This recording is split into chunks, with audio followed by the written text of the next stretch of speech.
So when you look at podcasts specifically, they don't have the benefits of YouTube or social, or even now with tools like Beehive, what newsletters are going to become. They're stuck in this channel. And unless you can get somebody to talk about your show to somebody else, it's very hard to grow that show. And so we're able to produce these shows, and the content, can be really good. But if nobody knows about the show, then it's not going to go very far. And so as we tried to start solving this problem, we realized that, man, we don't need to just produce a podcast for someone. We need to produce a media brand. Well, hello, everyone. Welcome to Agency Breakthrough. Gray, how are you doing? I'm doing excellent. I'm turning on my Do Not Disturb right now. A little low on sleep, ready to roll though. Yeah. I noticed, am I right in not assuming, but like observing that we both had a dentist appointment this week? Well, you would think that, but we did both. This is a confusing story. So my wife had a dentist appointment, same dentist, earlier on Monday morning. She went in, she asked some question about my appointment, which was at 1 p.m. And they said, "Oh, I don't think he's on the schedule for today." She's like, "No, it's on our calendar." They're like, "Nope, it's not here." So anyways, I had a dentist appointment, but they did not know that I had a dentist appointment. So I did not have a dentist appointment. So you ultimately did not have your teeth checked out or anything? Correct. I was not as cool as you this week. Okay. Yeah, well, I did finally get to the dentist after, I think, 1.5 years of my mom nagging me about it. My mom is not a dentist, but she's a dentist assistant. I'm not sure what. Do you mean a hygienist? Like she is cleaning people's teeth, or she's an assistant, like she's scheduling and more secretarial admin work? Both. She can do the teeth cleaning thing, but I think she had extra training for that. So primarily she's the assistant. So, she really cares about the health of our teeth, mine and my brother's. And she just kept telling me, get the scan, get the x-ray of your teeth. You don't know what's happening there. I was terrified going in this morning. But it turns out, more or less, all is good. So I have that to say to my mom and make her proud. Good for mom. That's awesome. Did I tell you what they said to me when I went in? I went in and they said, I was like looking at my phone. I'm in the waiting room and I'm just thinking about a whole bunch of different things, probably trying to reply to your Slack messages and a whole bunch of other people's Slack messages. Yeah. And she, the hygienist opened up the door, Samuel McKenzie, which of course everyone goes with my first name. So I had to wake up to that. And the first thing that she said after we started walking back to the hallway was, "Are you nervous? You look nervous." I was like, "Well, I was not nervous until you mentioned that. Now I'm a little bit nervous. What should I be nervous about?" We're going to be fine. Yeah, that's a great way to just put that in a person's mind, right? Are you nervous? You're feeling stressed, anxious now? Yes, all three right as of this moment.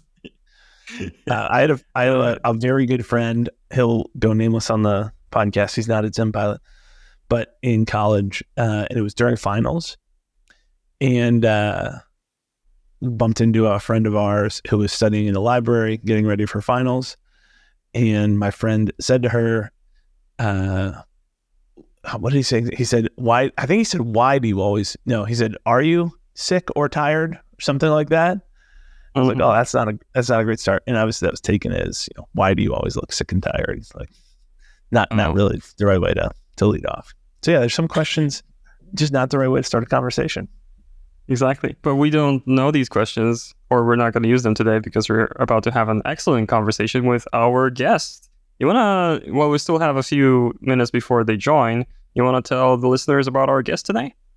Yeah, we are bringing on James Carbary, a company called Sweetfish Media, and a couple other ventures, which I'm not sure if we'll get to today on the podcast or not.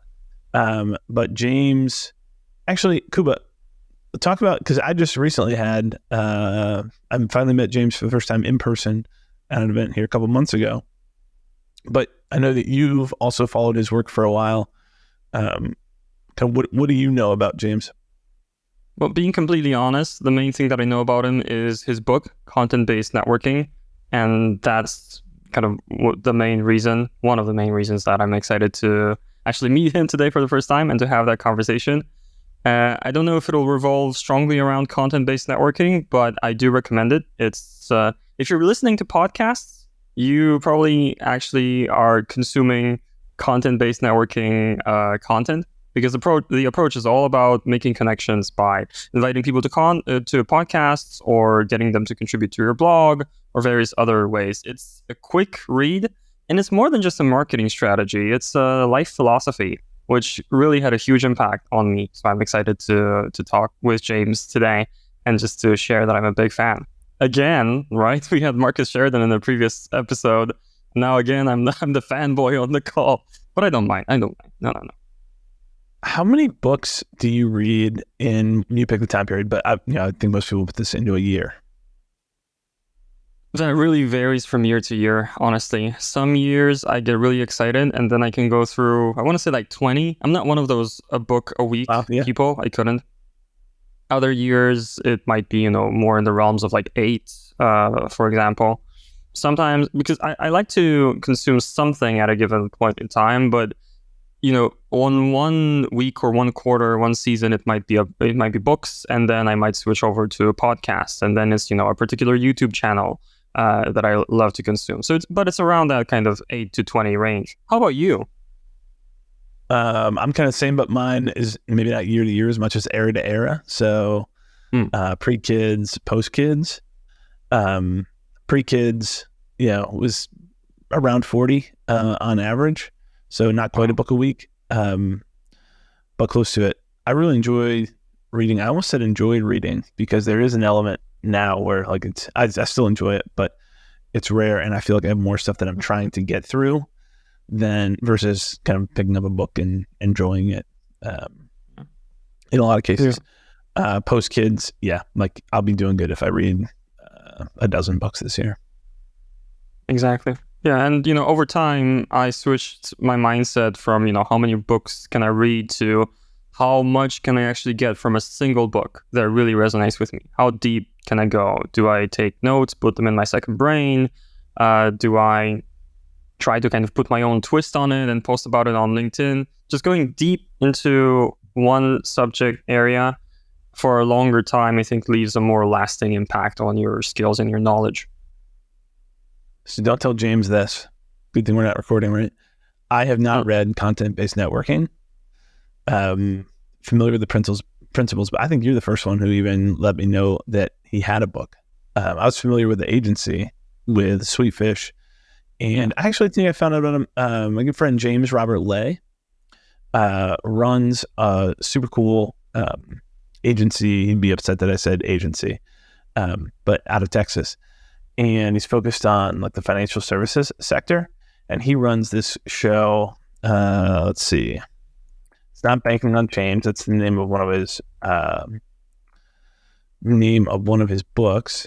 It is, I'll find it eventually. But anyways, he worked with Sweetfish to produce his podcast. And I think he just hit maybe 300 episodes, but he has loved that relationship with Sweetfish. And so that was kind of the first place I found it. Digital Growth Institute is the name of James Robert Lay's company. And I'll find eventually the name of the show. Anyways, just kind of rave reviews. I heard that from a couple other people. I was like, I need to meet this guy. And then turns out he also has a book. Yeah. Well, like I said, I'm a big fan of the book. I wonder what James is going to say once he joins the call about this. Banking on Digital Growth is the name of James Robert Lay's podcast. There you go. Okay. Let's see. I've got a handful of kind of random questions to throw at you at some point, but let's, on the book theme, I have not asked this question frequently to people, but sometimes just as like the oddball question, I'll ask them, what was the worst book that you read last year? Does anything stick out as the worst book that you've read over the last year? I don't usually go very deep into bad books, so nothing really presents itself. Are you fine quitting a book early? When you're like, this isn't working? Yes. Yeah, ever since I read a blog post that just said, I needed to find, it was a Medium article, I remember. And it, the whole read just boiled down to, it's okay to not finish books.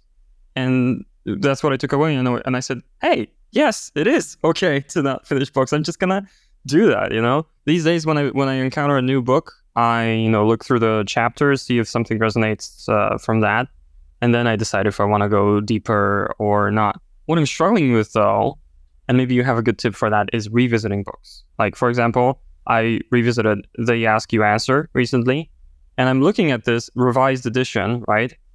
And I'm not quite ready to just read it like end to end again. When you do that, do you jump through the chapters? Do you have a different approach here? I don't have a good solution for this. I've got a couple key books that I've read through kind of cover to cover multiple times.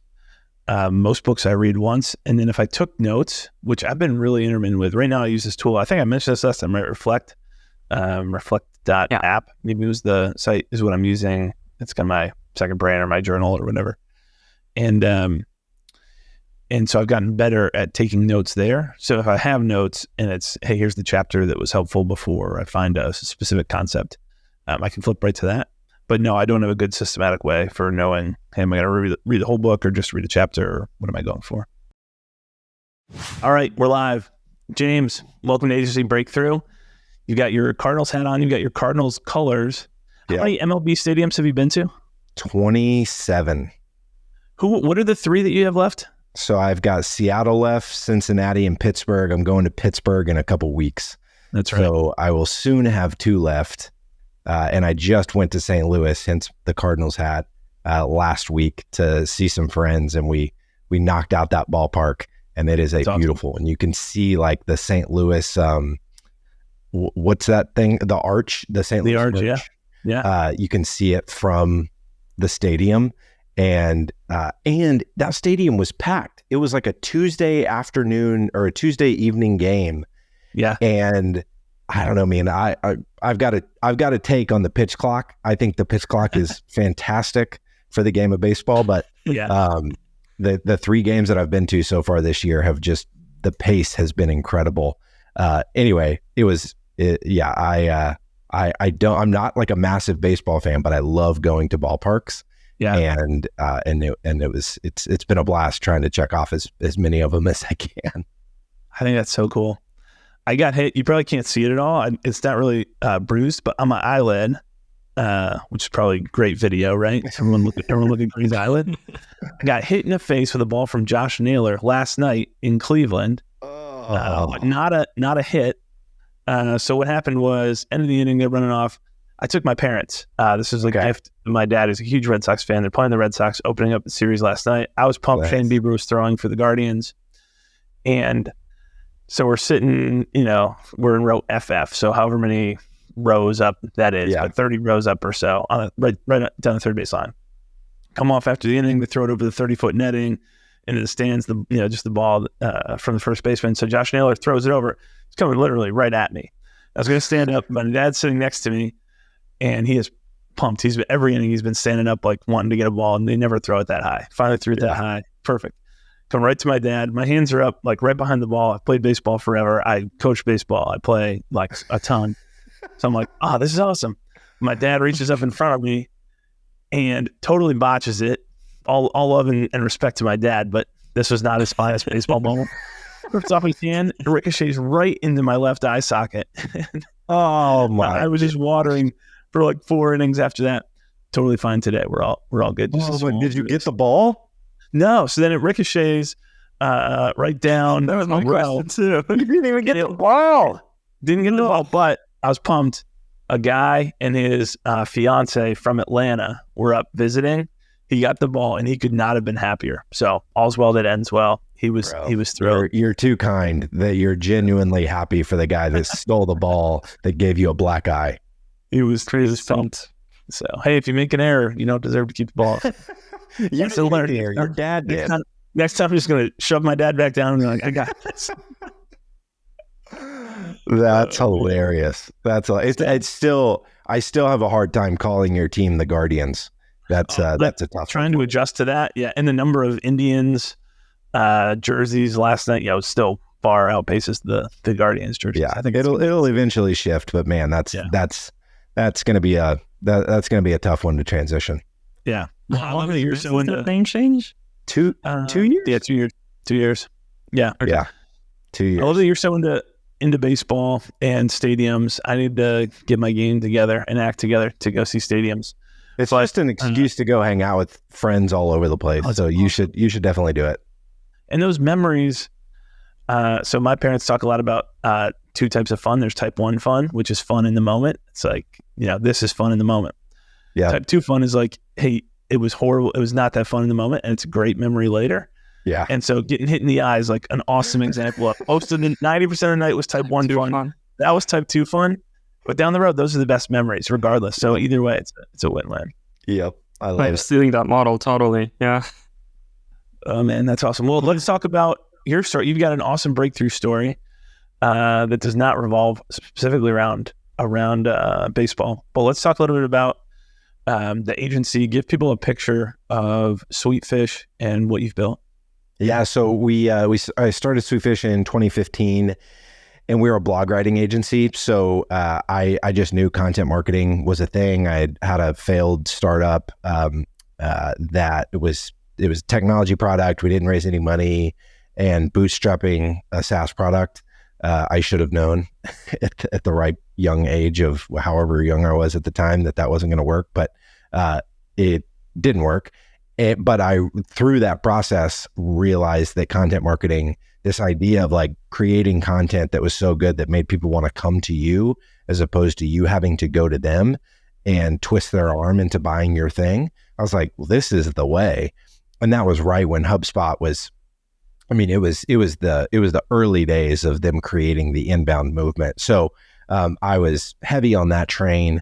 About a year into the agency, realized we just weren't making any money. And so we weren't charging enough. So many things that, you just don't know what you don't know when you're first starting off. And so we decided to pivot into becoming a podcast agency in 2016. And the main reason was that I had been doing a podcast with a buddy of mine, and I realized that anybody that I asked to be a guest on the show would say yes to being on the show. And I was like, man, this is a fantastic relationship building tool. Regardless of whether the content's good or not, you can ask anybody to be a guest on your show and they're going to say yes. And so I was like, surely people in the B2B space where relationships are worth hundreds of thousands, if not millions of dollars, surely they'll be hip to this. And so I started talking to, VPs of sales and people that were overseeing sales organizations at B2B companies. And they looked at me like I had 16 eyeballs. It was like, what are you talking about? This is a marketing thing. And I'm like, it's not a marketing thing. It's a relationship building thing. So we ended up starting, we started B2B Growth in January of 2016, right when we made the pivot into becoming a podcast agency. And for the first 150 guests that I had on the show, we were interviewing VPs of sales. And none of them gave two turds about what we were doing. They just did not care. But I kept hearing like, oh, let me connect you with my marketing counterpart. And so because I'm dense and very dumb, it took me 150 conversations to finally go, you know what, we just need to make B2B Growth about marketing instead of sales. And it's so funny now because we still get pitches all the time for people that are like sales experts wanting to be on the show. And I'm like, we haven't talked about, we haven't been a sales show in approximately like 3,000 episodes. So I don't think you're going to be a fit. But anyway, we pivoted into B2B marketing, and that's really when it started to take off because we were getting the right kind of guests on the show, building the right kind of relationships, and being really known as the company that could produce a podcast. And we really rode I don't know if you follow I think it's Clayton Christensen, you have the innovators, and then you have the early adopters. And now I think we're more in the like early majority for podcasting. But we capitalized on those first two stages of the product adoption life cycle, and we're really winning. I would say that we were the name. I think ChatGPT still pulls this up if you say like, hey, who's the go-to agency for B2B podcasting? We're in, if not the only result, one of the three results that it gives. And so really just kind of defined what the B2B podcasting category was and kind of wrote the playbook on how companies can do it. And over the next 6 or so years, it was going well. We were growing. And Then we looked up and there were a lot of other B2B podcasting agencies kind of all around us. And so we went from kind of creating our own category, playing in a very blue ocean, didn't really have a lot of competitors. We were doing the Christopher Lochhead thing and it was working to a T.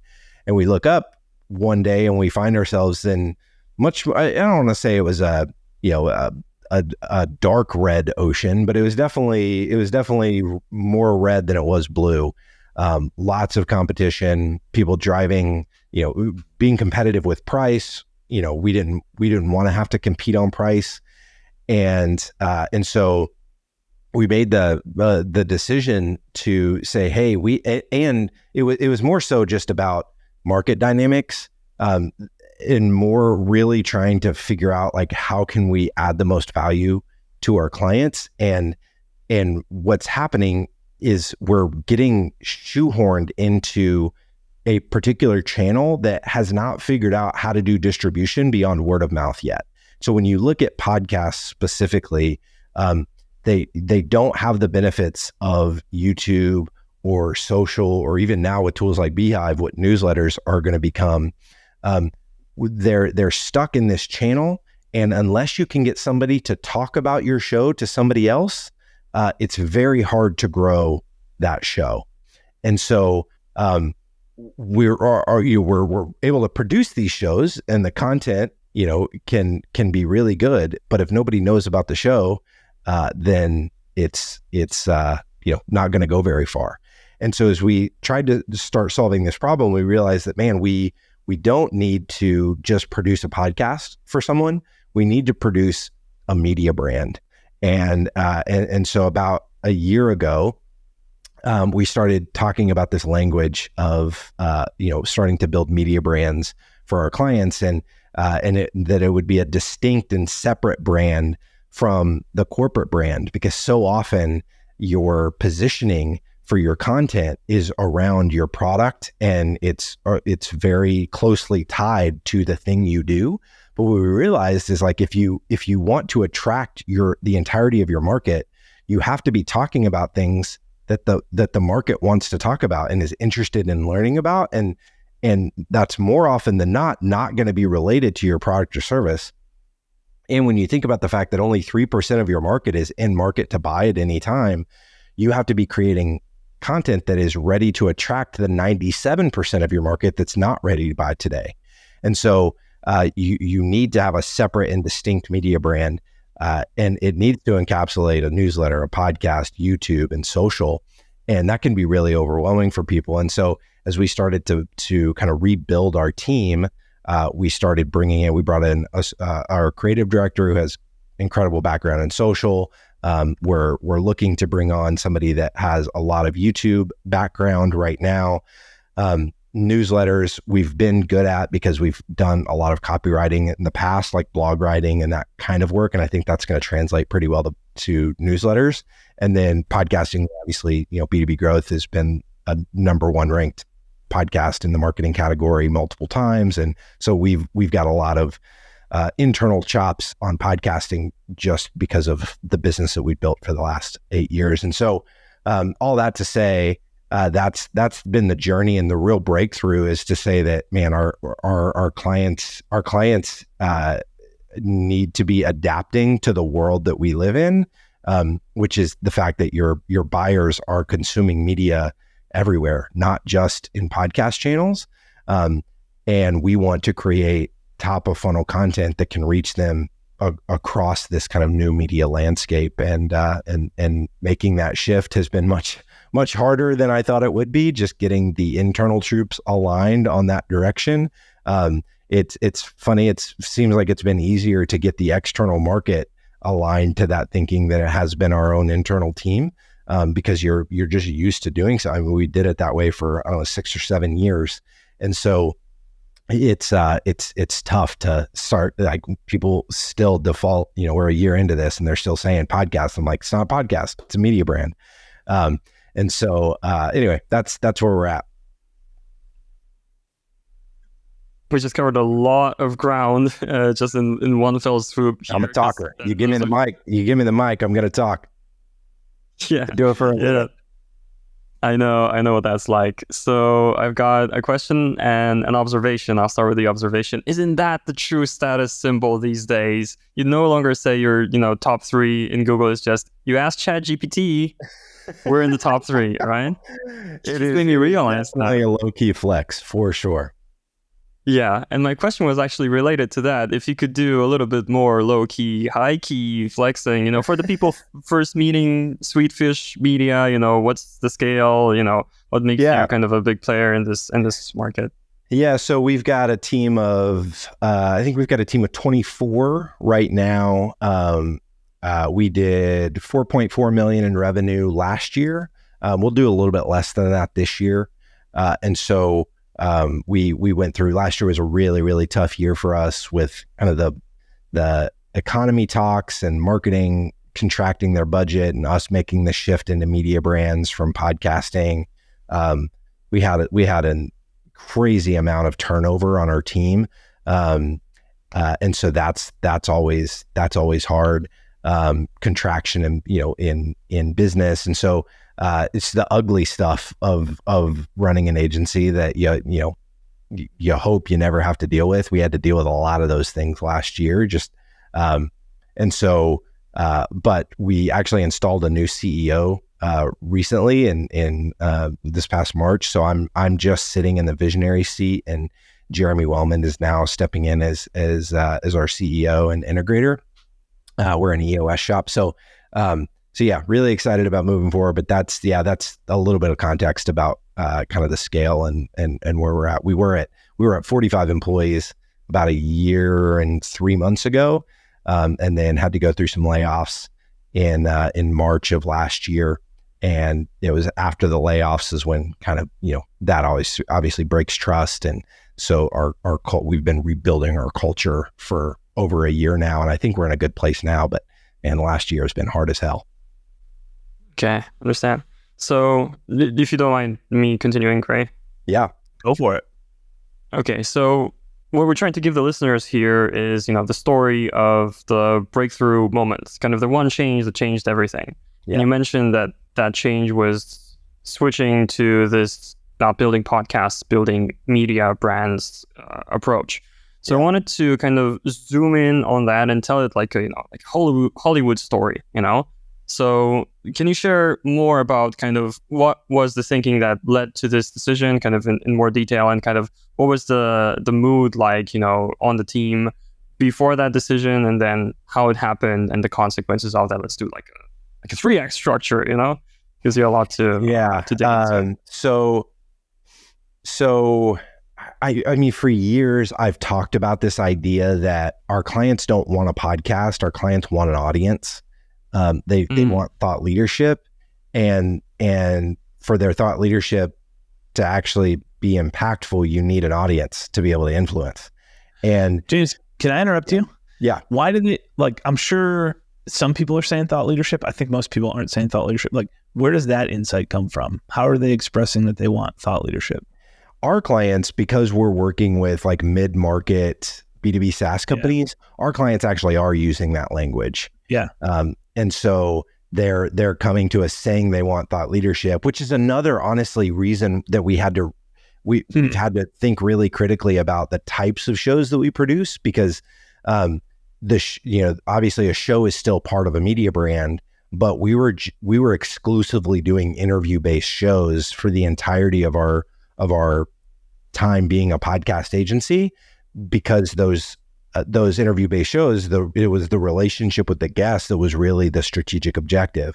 When we shifted and said, hey, there's actually fewer people are saying yes to being guests on shows unless they're actually larger shows and they have substantive audiences. So it's becoming less effective as a relationship building tool, because few people in positions of authority that you actually want to build relationships with, fewer and fewer people are saying yes to being on a show.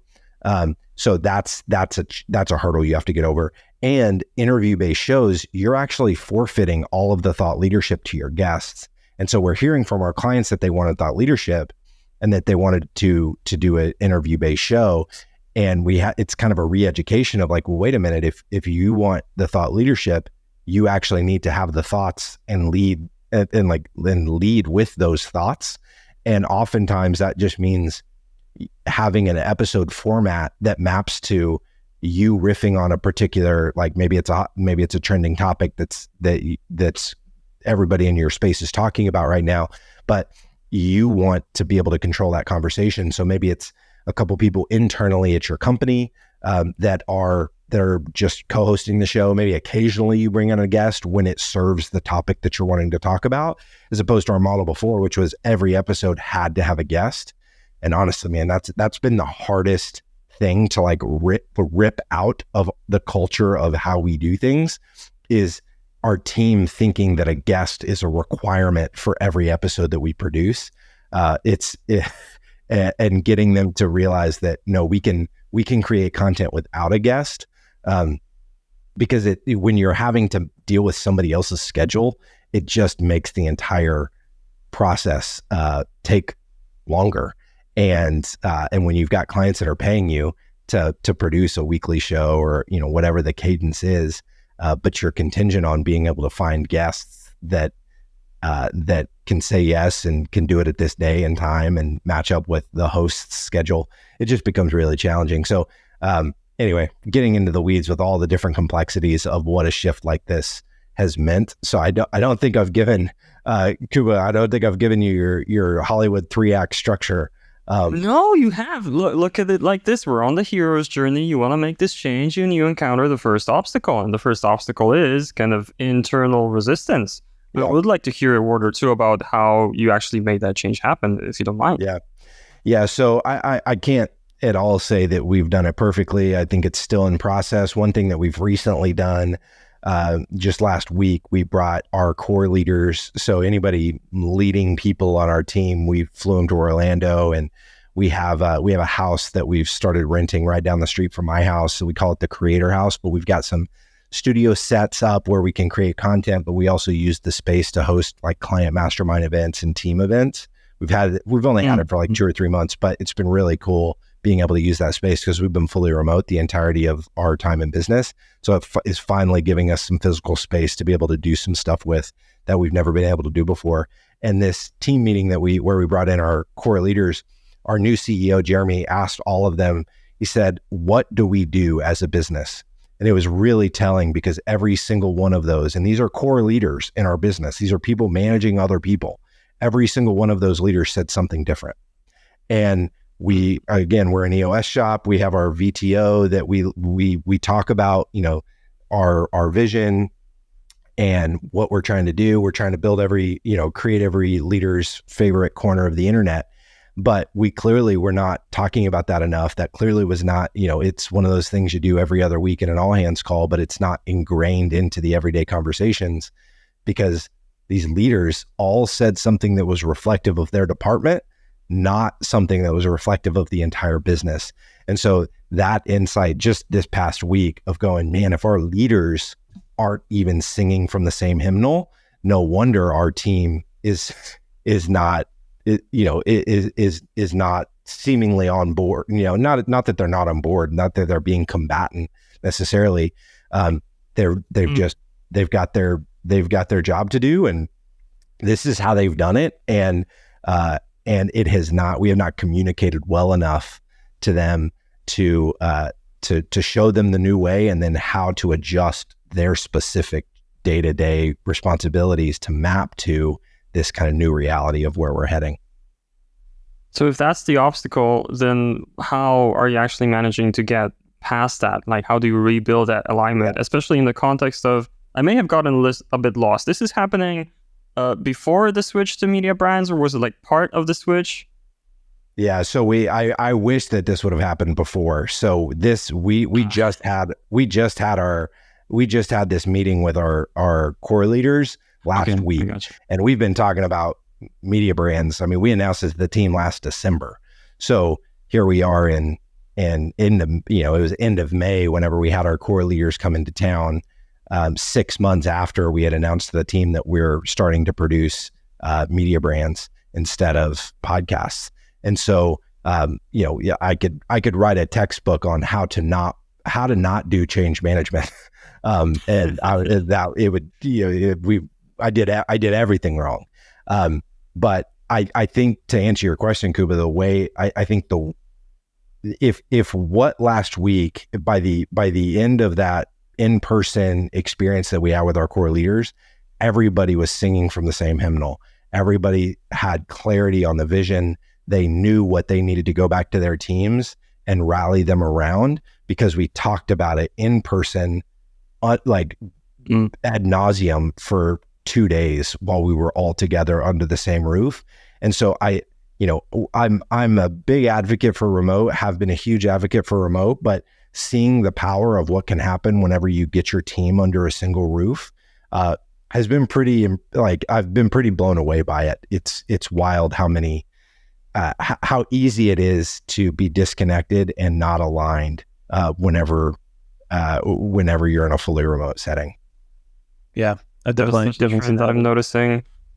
Sorry, Greg, go. James, can you, you may not have gone to this level because your team all gets how it plays out, but when you say, hey, we're building a media brand, you mentioned earlier some of the components that, hey, you got a podcast, you got a YouTube channel, you got social, you got email. Yep. Is there more to it than that? Like, how do you see, way back in the day with our agency, well, we actually talked about the content branching system. It was like, hey, we're going to take, this is the old HubSpot playbook. We got the ebook that carves out 10 blog posts. Each of those carves out our social media posts. And it's like everyone kind of disseminates down some core insight. How do you see that all playing out? And if you could just maybe put a little bit more legs on that, or paint the picture for everyone listening, like, okay, media brand sounds cool. James thinks this is the future. This is working for them. They've grown. They've validated this. What does that look like? Yeah, so I think that at the core of it is the show. So that is very convenient for us because we've been producing shows for the last 7 years. But what the show allows you to do, if it's formatted correctly, is spin off content that works really well on social, that performs on YouTube, and that also can become newsletter content. And so I'm thinking of the show as like how the content gets made, and then the newsletter and this is another recent revelation for us as we've started the B2B growth newsletter, and I'm starting to do this with a separate media company that I'm building for a local business news network. And so the thing I'm seeing with newsletters specifically is your ability to grow an audience collecting first party data with a newsletter that's not possible with like growing an audience in a podcast. Like, you can do programmatic advertising and get Apple Podcast followers, but you don't know who those Apple Podcast followers are. You can get a bunch of social media followers, but you don't necessarily know who they are. You can't take a social media follower, enhance the data, and then go run a retargeting campaign that against those same people. It's much tougher to do that. Where with an email, you can enrich that data. You can do retargeting campaigns against that data. You can push other elements of your media brand through the newsletter to those people that you have access to be able to contact whenever you want. And the thing that I think is the most strategic about building a media brand is that, I mean, these companies that we're working with, they're spending hundreds of thousands of dollars a month on paid media. Every single month, they're having to pay to access the people that they want to talk to. And what we're not saying is that you should stop doing paid media and just build your own media brand. But if you can carve out just a percentage, 5-10% of what you're spending in paid media, it doesn't even require net new spend, but carve out 10% of what you're currently spending in paid media to build your own audience and start filtering people from like using, those paid media dollars, get them over to your newsletter, ultimately your podcast, YouTube, social, get them swimming in your ecosystem so that you're not a slave to that hamster wheel of constantly having to pay $200,000-$300,000 a month to get your position or your point of view in front of the exact people that you're trying to influence. Is huge. Actually, I'm not sure if you would agree, Gray, but I think it validates some of the things we're doing here at Zen Pilot. So that's good to hear. So last question about the breakthrough story before we transition to the crisp cornucopia next. I wanted to ask about, we talked about how, managing that change internally, what worked and what, as you mentioned, didn't. Tell me more, or tell me about what was hard about communicating this externally and kind of informing the market that you're no longer about this, you're now about media, brands, something that was hard, and how you navigated that so that, listeners with a similar challenge can learn from that. Yeah, I think it's the thing that was really hard was figuring out what our villain was. And so what was the thing that we were trying to unify the market around that we could all rally against? And I'm typically like I want to build things up. Let's build things up together as opposed to tear things down together. But it's just impossible to look at the market and see that, the way Drift did it with forms. In any classic brand story, there is a villain that you are trying to attack. And in our case, that villain was commodity content, but it took us a lot of workshopping and talking. And this was not just like, I didn't have a 2-hour calendar block on my calendar one Wednesday to say, come up with the Sweetfish villain. Like it doesn't work that way. It's lots of conversations. It's lots of feedback on LinkedIn posts. It's hours long conversation with different people on our team where we're just trying to wrestle through what is the thing that we are ultimately fighting against. And so that was challenging. I mean, I did not expect it to take so long, even though, intellectually, you need to develop this villain. But it took way longer than I thought. But when it did, and the market started to embrace the language of commodity content. I just saw an influencer, she included it in part of her post yesterday, and I sent it to our team. I was like, there's a marketing influencer using our language in how she's articulating a problem. And so it's not easy. And you listen to Christopher Lochhead talk about this, and you listen to these really smart consultants, the Andy Raskins of the world. You listen, like, it seems like it just flows out of them like honey. And for it doesn't. This process takes a long time, but it's worth it. The pursuit of it is 100% worth it, because once we had our villain established, we actually started we talked about the villain long before we talked about the solution to the villain. We still didn't have the wording for what a media brand was. We just knew that, like, we've got to be able to engage people wherever they are on the internet. We've got to break out of this box of only being able to communicate to somebody when they're listening to a podcast, because the reality is they're hanging out in a bunch of other places. We've got to figure out what are the places that are most strategic for brands to create content and then distribute in those places. And so we ended up coming up with the language of media brands, but media brands is a solution to the villain. And I think that order of things ended up being the right step. Figure out who is your villain first, and then address the solution to that. You already may know what the solution is. In our case, because we were pivoting, we hadn't quite found the language for it yet. But a lot of folks, you're not pivoting your entire company like we did. But yeah, that was incredibly challenging. And there was no clean process for us to go through to land on it. If somebody's got one, I would love to hear it. But I'm glad we're on the other side of that now.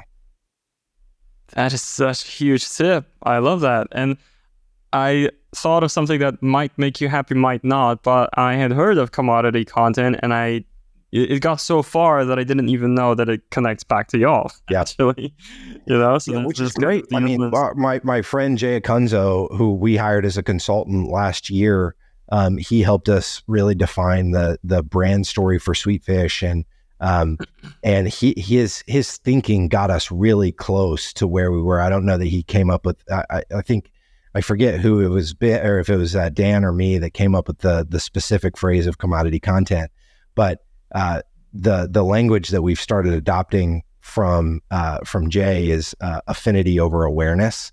And so this use of the word affinity, and Wisty has been talking about affinity for a while, but when I was asking Jay, because a lot of his language, like favorite, he talks about being someone's favorite a lot, and we've adopted a lot of that language.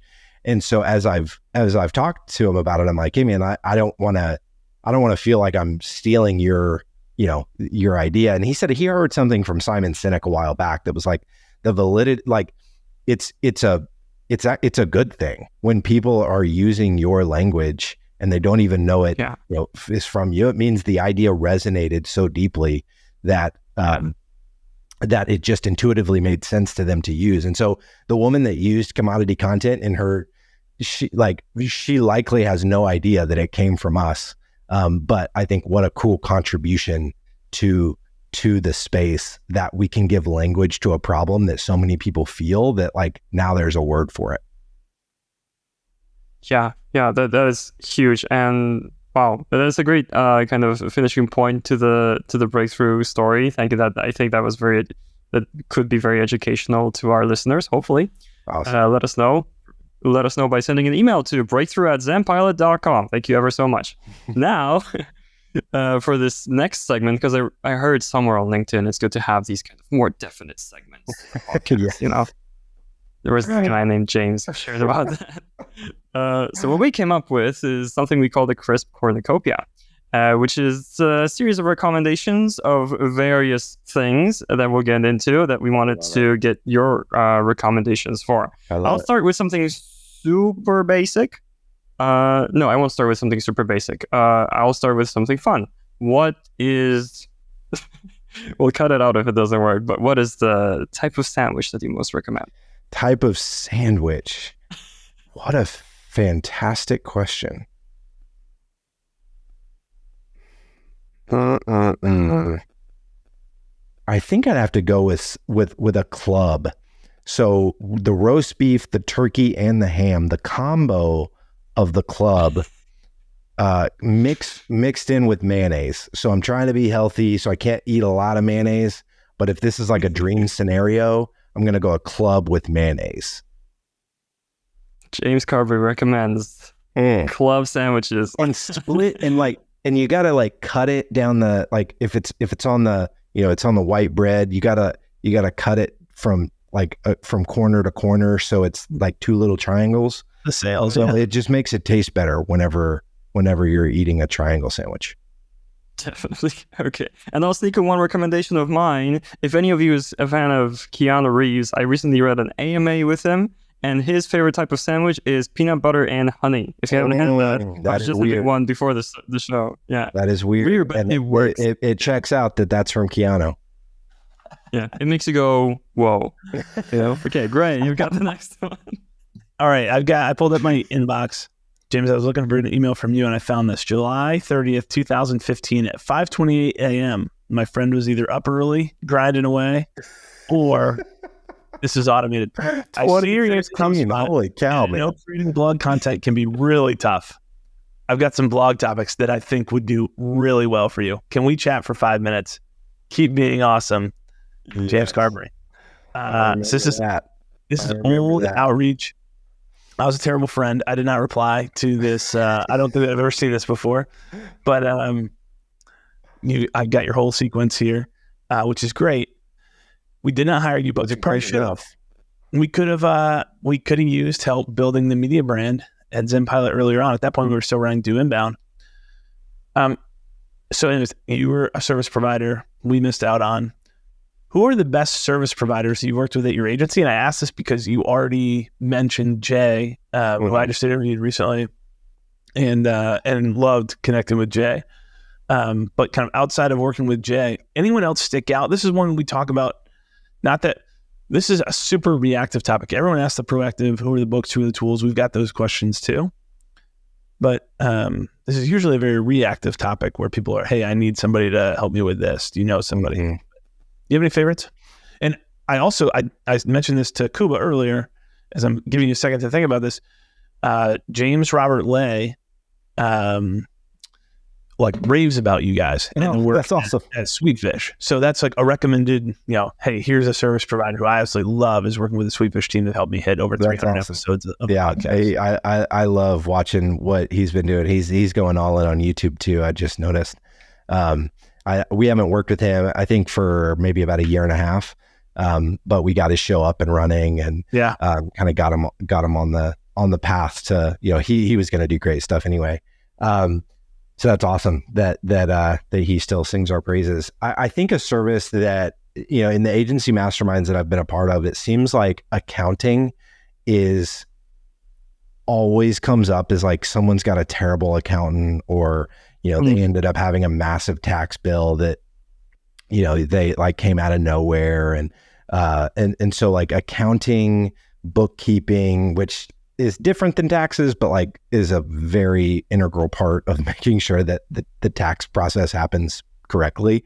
And we've been using a firm that was suggested to me by my kind of agency mentor, Drew McClellan over at Agency Management Institute. And it's Kaufman CPA. So it's Kauffman. And they've just been fantastic. I mean, they've been essentially an extension of our team for, I want to say 4 or 5 years now. And it's just reliably good service. They're responsive. We've got, we've got multiple people on their team that are now kind of just connected in. It just feels like they're a part of the Sweetfish team. And so it hasn't been a pain point for a long time because they've been on our team for so long, but I remember it being a very, very painful thing before we found that partnership. And so super grateful for Kaufman. That's an awesome recommendation. I don't think anybody has mentioned them yet.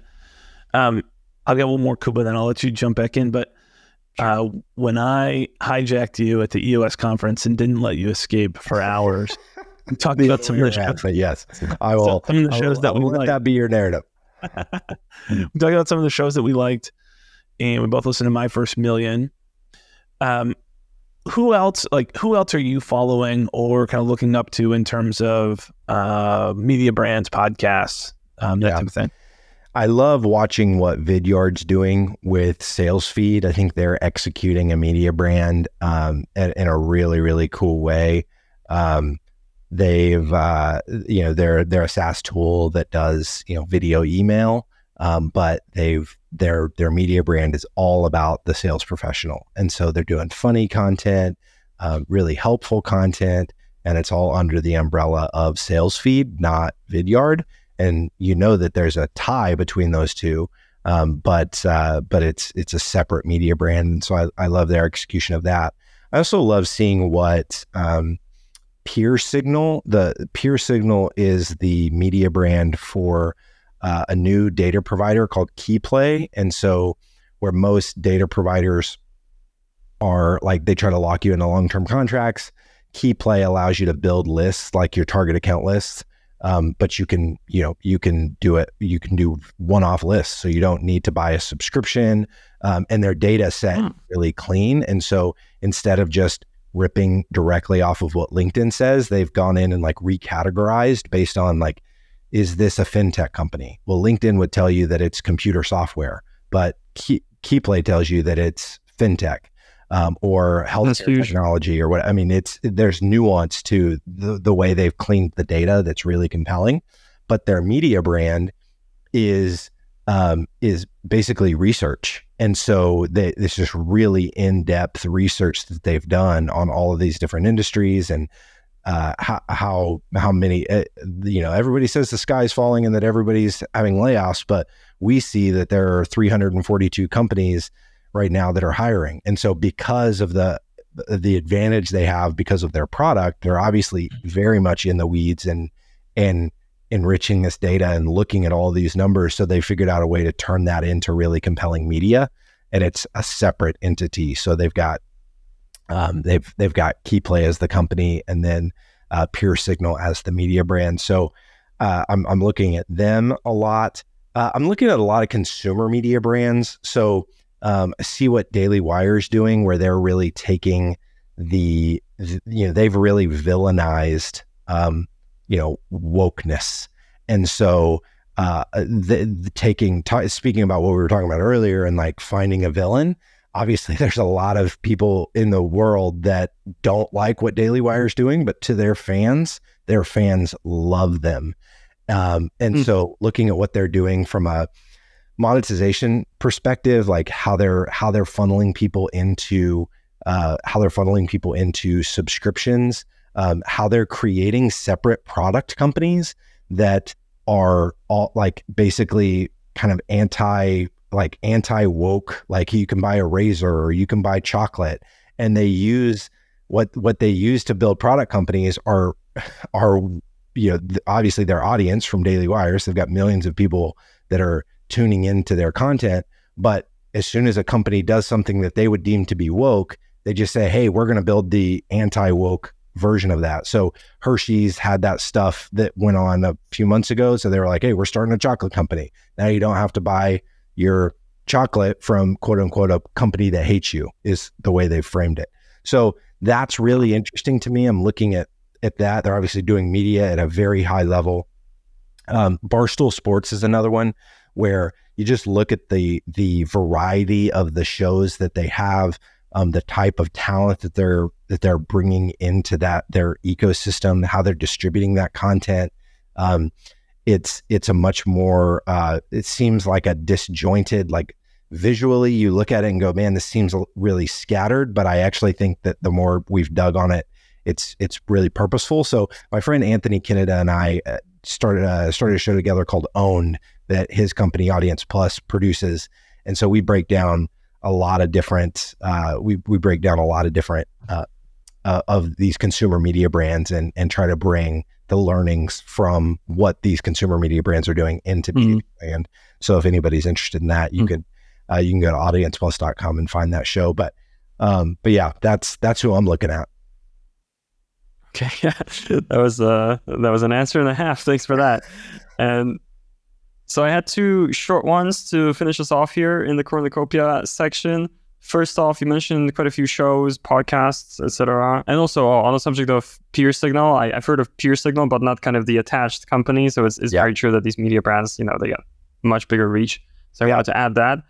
So first quick question. Do you have a favorite fictional podcast or three? Fictional podcast. Let me pull up. I just made the switch over to Spotify, by the way. I was using Castbox and I did a survey on LinkedIn. I was like, what podcast app are you using? And like overwhelmingly people were saying Spotify. So I was like, okay, I got to figure this out. Fictional shows. I still can't use Spotify for podcasts. It's like I'm listening to a playlist. I'm in the middle of it. If I start listening to a podcast and I lose my place in the playlist. Nope. Yeah. Church and state. I'm keeping those separate. I had to get over that too. I don't think I have a single fictional podcast. I do listen to fictional podcasts. I am very myopically focused. What do you listen to, Kuba? Well, I really recommend if you're into horror, there's this podcast called The Magnus Archives. Yes, that's 200 episodes. Each one is a separate horror story, but very gradually, like after like 100 episodes, an overarching story pops in, and it's just epic. It's so much content. If you get into it, you've got something to listen to for a year. Wow. I know I did. I really recommend it. But I did not ask that question to have an excuse to plug Magnus Archives, although no, I'm just a super boring guest that does not listen to any fiction podcasts. Do you read books? I read business books. Yeah. So that was my very last question. James, you're the author of one of my top 3 marketing books, Content-Based Networking. Feel free to talk more about that for a minute if you want to. But from the author of one of my favorite books, what are some others that you recommend? So I really love The Advantage by Patrick Lencioni. It's all about organizational health. So that's a big one for me. I love the book Love Does by Bob Goff. So that really informed a lot of my ethos around company building and wanting to care for people. So Love Does, big one for me. Some recent ones, Simon Sinek's newest book, The Infinite Game, and just the mindset of, business is not a game to be won. Business is a game to continue being played. And so if you play the game to continue playing it because you enjoy playing the game, stuff starts to change, and you don't, it just gets a whole lot more fun. And then personally, a book called The Intentional Father by a guy named John Tyson. My son is 20 months old. But this guy has basically defined kind of a playbook for, it's a Christian book. It's a pastor that wrote it. And, a journey from like the age of 12 to 18 that fathers can walk through their sons. So just really intentional discipleship and doing it in community with other like Christian fathers and their sons. And so he's laid out kind of a path for what that can look like to like help turn your boy into a man over like a 6-year window of time. And so that was really powerful for me, and something that is getting me excited for JJ to, obviously I don't want time to go any faster than it's already going. It seems like he went from 0 to 20 months in 6 seconds, but so I'm not looking forward to the day that he, is old enough to go through this, but I am looking forward to getting that time with him when it does come. That's so wild. My son is 20 months old too. Really? September 2021? September 16th. Oh my gosh, he's September 18th. So your son is 2 days older. Close. That's wild. That is super wild. I'm glad I asked the question just for that. Thanks for sharing, James. Of course. That's huge. All right. I think our time is coming to an end here. Gray, do you want to finish us off, or? Let's wrap it up. Yeah, James, I tell everyone we're going to get you out of here on time, and Kuba and I are pretty good at running it right to the wire. And but thank you so much for coming on. Thanks for being able to share today on Agency Breakthrough. This was awesome. Yeah, this has been a blast. Sorry, I know we were all over the place, and I tend to be long-winded, but hopefully your audience can get some value out of this. And happy to do this anytime. Awesome. Cool. We'll make sure we list out all the places folks can follow you in the show notes. What's your favorite social platform, though, for folks to chase you on? LinkedIn? Yeah, I think LinkedIn is probably the one that I end up being the most active on. I'm starting to do with Orlando Business, that other show that I'm starting to build. I'm hanging out on YouTube and Instagram a little bit more, but LinkedIn still dominates. So you can just find me on LinkedIn. Go search James Carbary. Connect. Awesome. Thanks, James. This was awesome. Later, fellas. Thank you, James. Lovely. Okay, so great. What just happened on Agency Breakthrough? That was awesome. Episode with James Carbary was amazing. I normally really dislike typing while I'm doing a podcast. I'm shaking my desk and whatever else is going on, but I typed up a bunch of things. James has given us by far the most like tactical recommendations. I mean, he can go forever on books and brands and podcasts and whatever else. I've got a couple shows. I've got a couple. I've got like 4 questions jotted down that we didn't get a chance to ask that I came up, and I usually just put like a couple keywords. He mentioned Beehive at one point, and I wanted to go deeper on how they're using and applying Beehive. We see that more and more frequently. I wanted to ask about podcast distribution and how do folks. So if you're listening to this and you've seen podcast distribution done well, what would be most helpful in terms of getting this out to more folks? Like, how should we distribute the podcast? So I think episode was awesome. Some of the books that James recommended would also be, these should make our list of, hey, here's the 25 books that agency owners should read over the next year, 18 months. We talked about how many books a year we read. So some folks will be on the 3-year plan and some folks will be on the 6-month plan with those books. But I think The Infinite Game by Simon Sinek is a great one. The Advantage by Pat Lencioni is also a great one. But let me pause there because I've got a whole bunch of stuff jotted down. Big takeaways from your end? One of my big takeaways, riffing off of what you said, is I need to maybe reconcile with Simon Sinek. If James says The Infinite Game, wait, you don't like Simon Sinek? I currently don't. I just started reading Start With Why, and I love. I don't think you're allowed to not like Simon Sinek. I think anytime someone's known as being an optimist, you're just not allowed. I didn't get the memo. I am so sorry.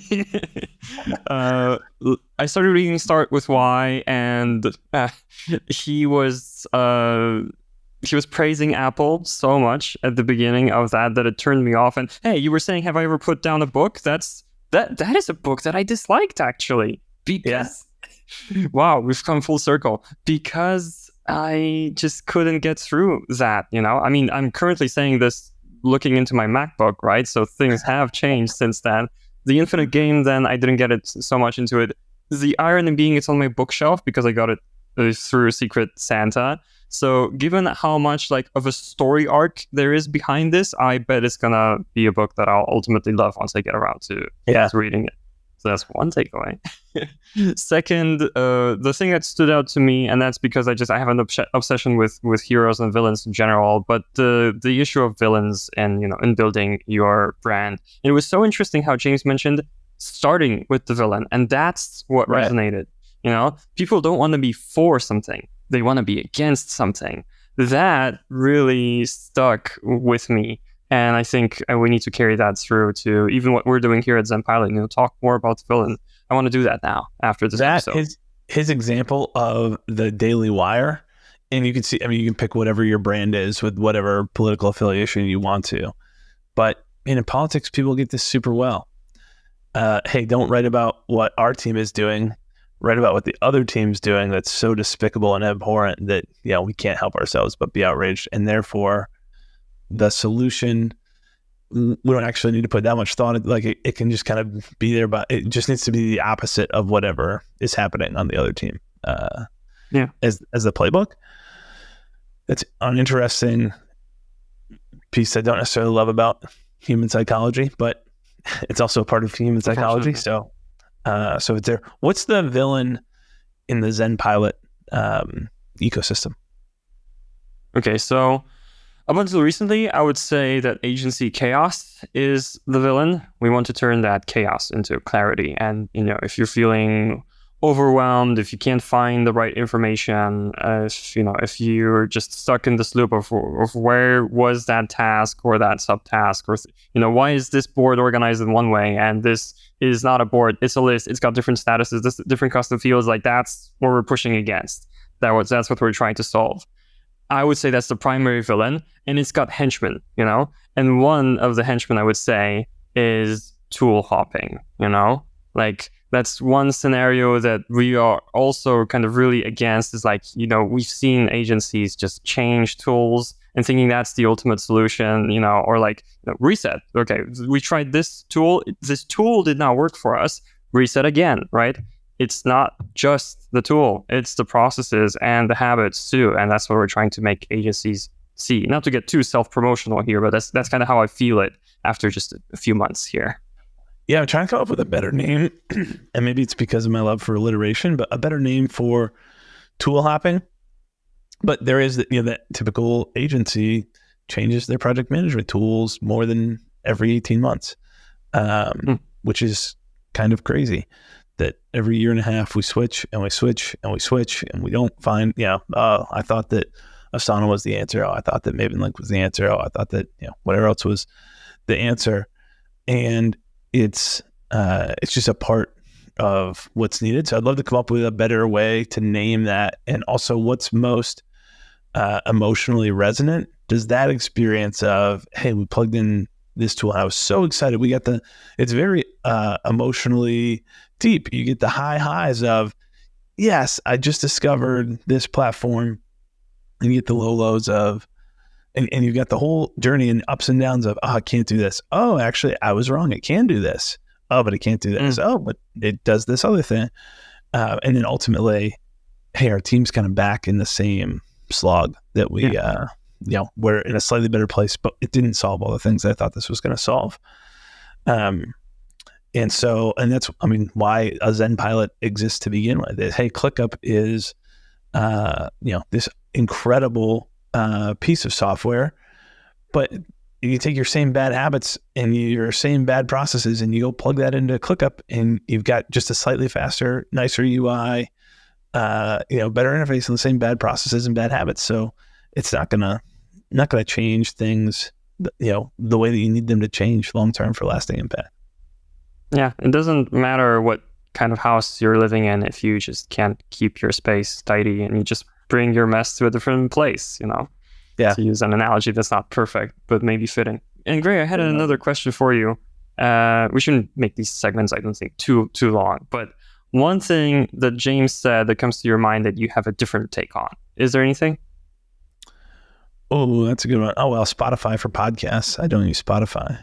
I use Overcast. That's a very minor thing. I think, what I wanted to mention, but I knew that we had some time was, and James even alluded to it himself. He said, hey, media brands, what's the core piece? It turns out it's this podcast. And you always have to, who has the quote that says,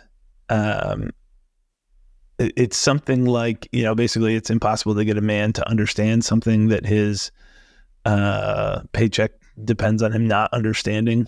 I horribly butchered the quote, but somebody had first time I'm hearing that actually. So basically, hey, what your incentives are, like people will completely turn a blind eye and not even want to know the actual truth if their income depends on them not understanding or believing that thing.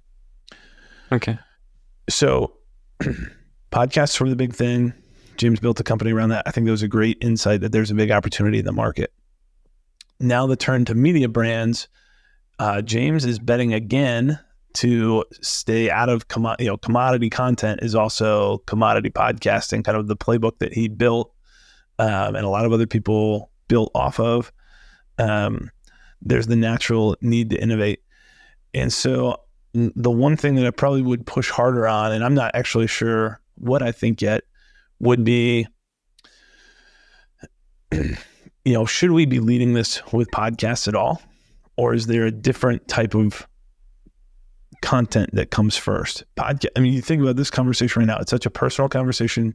Hopefully, the folks who are listening to this are enjoying spending time with us, but they're not getting the most polished version of Kuba and Gray. No. They're getting the very off-the-cuff, rambly, I've gone on longer than you would like in this answer itself version of us. And so is that our best content to lead with? I think hopefully for connection and for entertainment, there's some value there. But in terms of just pure educational value per minute or per second or whatever, this is not the best ratio format. But you know what it is, though? It's, I think, the most personality kind of concentration per minute of content. And I think kind of, if I were to challenge that, I would say it's not it's not even the podcast that is at the center. It's the hosts. It's the people, the personalities. Sure. That's what people get hooked on. And that's why people get hooked on YouTube channels, because they want to hear from this one person through their kind of own unique lens. And it just so happens that a podcast or like a talk show that's on TV, let's say, is kind of the perfect vehicle to express this kind of maximum personality of the people, and that's what you get hooked on. I feel like this might be a piece that I would kind of add to the conversation here. And this, like you said, this part, it's a little bit rambly, but at the same time, it's not something that would fit into a blog post or or a short clip or anything else. Well, that might be ironic. We might end up making a clip out of this. I don't know, right? But what I'm getting at is, I think that's kind of the uniqueness of this format, and just being a fly on the wall, listening into a conversation. That's what people get hooked on, and maybe that's why they love podcasts. But it's not the podcast format itself. That to me almost seems like oddly specific. It's just that people want this personal connection. Yeah. Did you have anything else you disagreed with? Disagreed. Yeah, it sucks of me to ask this question because not much comes to my mind other than, interview-based shows, right? This conversation was a whole trip for me because I first kind of met James through Content-Based Networking, the book, and the book is like absolutely pro interview-based shows. It was written in a different time, one might argue, right? Because back then it was more of a blue ocean. And, it was easier to kind of get these guests on your show. It wasn't such a popular play. Now it's a much more popular play. I'm not surprised that James, and Sweetfish now are looking at these media brands and And I absolutely agree on this thought leadership piece that, I ran this playbook, the content-based networking playbook at my previous company. It was always a guest on the other side, very rarely somebody from that company. And I ran into the exact same problem. I don't know if this is something that I agree or disagree on. I don't think we need to be entirely anti having guests, but it's about kind of the balance of power kind of shifting a little bit more from the guest is totally on the pedestal and we're just here, enlighten us, to it being a little bit more on the same level. And it's, we've got our own unique sauce, add another ingredient that is the guest, and the thoughts are from all three of us. I feel like that's kind of the best recipe here. So agree or disagree? I think ultimately I end up agreeing with James. So sorry, my answer sucks as well. But that's what I wanted to add. A classic disagree into an agree answer. Yeah, disagree to agree. I do that a lot. Anything else as we wrap up here? No, this was an awesome episode. I'm really looking forward to the next ones. And hey, maybe we'll do one where we don't have a guest. Maybe we'll record that in 5 minutes and publish it, a week from now or something. Let's do it. Awesome. All right, that's it. That's the show. Thanks, y'all. Yeah, thanks everyone.